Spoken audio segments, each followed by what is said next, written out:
迷你世界不能触碰的境界，在凌晨2点半进入新美食村大门。如果你实在不小心在凌晨2点半走进了新美食村大门，你会发现村门口的大门已经消失不见，并且进村的桥已经被堵死。这个时候你千万不能惊慌，为了不被诡异袭击，请你往前走，不要回头。下了桥，你右手边的树底下有个瓶子，瓶子里面有张纸条，里面是你一定要遵守的规则。第一，你旁边的汉堡店里桌上有一些补充体力的食物，你可以吃掉一些，并且留一点在身上，因为后面需要用到。但记住，桌上的食物千万不许吃完。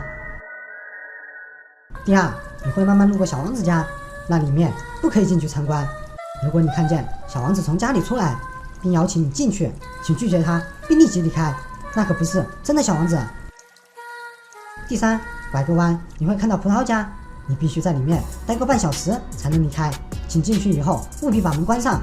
卧室里面的床可以休息，但是你千万不能睡着。如果时间没到，你听见了敲门声，千万别开门，那是诡异在诱导你进入黑暗。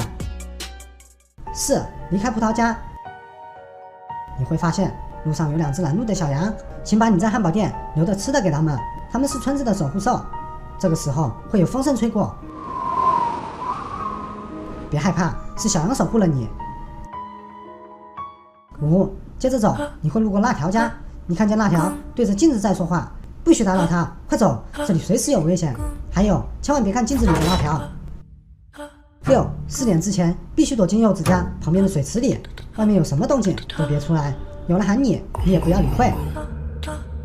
7. 凉亭上面千万别上去，如果发现上面有人影晃动，请立马闭上眼睛，屏住呼吸，趴在地上不要动。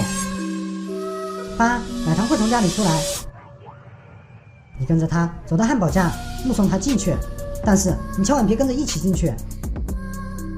9. 走着走着，你会发现前面是个海洋村庄，里面的居民可以给你提供帮助，但是请记住，不可以理会戴着皇冠的家伙，听说搭理过他的人后来都莫名其妙的消失了。最后你会发现天慢慢变亮了，突然你眼前一黑，再次查看时间，依旧是凌晨2点半，你又重新回到了桥上。请不要惊慌，遵守新美食村规则，就不会被诡异侵袭。